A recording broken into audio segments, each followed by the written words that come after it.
भारत अब उस दिशा में कदम आगे बढ़ा चुका है जहां तक अमेरिका की नौसेना भी नहीं पहुंच पाई। जी हां, बात हो रही ऐसी तकनीकी छलांग की जो न केवल एशिया बल्कि पूरी दुनिया की नौसैनिक शक्ति का समीकरण ही बदल देगा। भारत अब रूसी पैटर्न पर चलकर, रूस की तरह चलकर एक ऐसी मिसाइल तकनीक को विकसित कर रहा जो अमेरिका और चीन दोनों के पास अभी तक नहीं है। यह है HSSLCM यानी high speed submarine launch cruise missile और इस मिशन का नाम है ब्रह्मोस सुपरसोनिक वेरिएंट। दुनिया में नौसैनिक शक्ति की बात हो तो अमेरिका को अब तक सबसे ताकतवर माना जाता है, माना जाता भी है और माना जा भी रहा है। वहीं चीन के पास सबसे बड़ा बेड़ा यानी कि सबसे ज्यादा पनडुब्बियां हैं, लेकिन इन दोनों के पास सुपरसोनिक क्रूज मिसाइल जो पनडुब्बी से लॉन्च हो सके वो तकनीक नहीं है। जी हां, अमेरिका की पनडुब्बियों से लॉन्च होती हैं दो प्रमुख मिसाइलें, ट्राइडेंट D5 जो कि न्यूक्लियर बैलिस्टिक मिसाइल है और टॉमहॉक क्रूज मिसाइल जो सबसोनिक यानी धीमी गति वाली मिसाइल है, यानी आवाज की गति से भी कम रफ्तार वाली मिसाइल। अब बात करते हैं भारत की, जिसने पहले ही ब्रह्मोस सुपरसोनिक क्रूज मिसाइल के जरिए दुनिया को चौंका दिया। यह मिसाइल मैक 2.5 से मैक 3 की स्पीड से उड़ती है, यानी आवाज से 3 गुना तेज। अभी तक ब्रह्मोस को केवल डिस्ट्रॉयर, फ्रिगेट्स और ग्राउंड लॉन्चर से फायर किया जाता था, लेकिन अब भारत की नौसेना तैयार है सबमरीन से ब्रह्मोस लॉन्च करने के लिए। और जैसे यह परीक्षण होता है, भारत बन जाएगा दुनिया का दूसरा देश जिसकी पनडुब्बियों से सुपरसोनिक क्रूज मिसाइल लॉन्च हो सकेगी।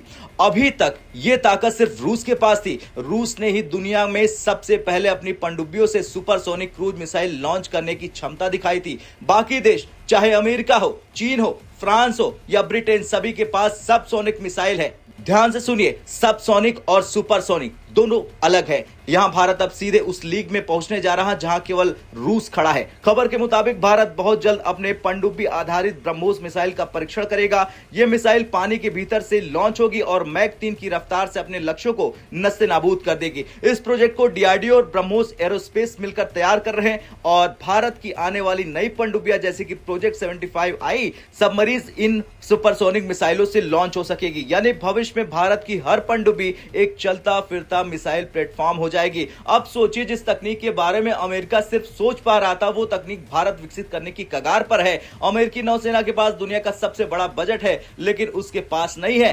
Supersonic cruise missile submarine system. और अमेरिकी थिंक टैंक CSIS यानी कि centre for strategic and international studies ने अपनी रिपोर्ट में साफ कहा, India is following the Russian pattern, developing submarine launch supersonic missile and even working on hypersonic versions। यानी अब अमेरिका की चिंता बढ़ गई है। भारत दुनिया का दूसरा देश हो जाएगा जिसके पास अंडर वाटर सुपरसोनिक स्ट्राइक की क्षमता होगी। भारत का यह कदम केवल सैन्य शक्ति नहीं बल्कि तकनीकी आत्मनिर्भरता का प्रतीक है, क्योंकि अब भारत अपनी खुद की डिजाइन, अपने सिस्टम और अपने नेटवर्क से यह मिसाइल डिलीवर करने जा रहा है। और इसका असर सिर्फ हिंद महासागर तक सीमित नहीं रहेगा, बल्कि पूरे इंडो पैसिफिक क्षेत्र में भारत की नौसेना का डिफेंस पावर कई गुना बढ़ जाएगा। अब HSSLCM यानी high speed submarine launch cruise missile का मतलब यह है कि आप दुश्मन को पानी के नीचे से तेज रफ्तार से बिना पता चले तबाह कर सकते हैं। यह सिस्टम दुश्मन के रडार, सुनार और एयर डिफेंस सिस्टम को चकमा दे सकते हैं और यही वजह है कि इस तकनीक को आज next generation naval game changer कहा जा रहा है। वैसे भारत के पास पहले से ही पनडुब्बी बैलिस्टिक मिसाइल के सीरीज लॉन्च करने की क्षमता है।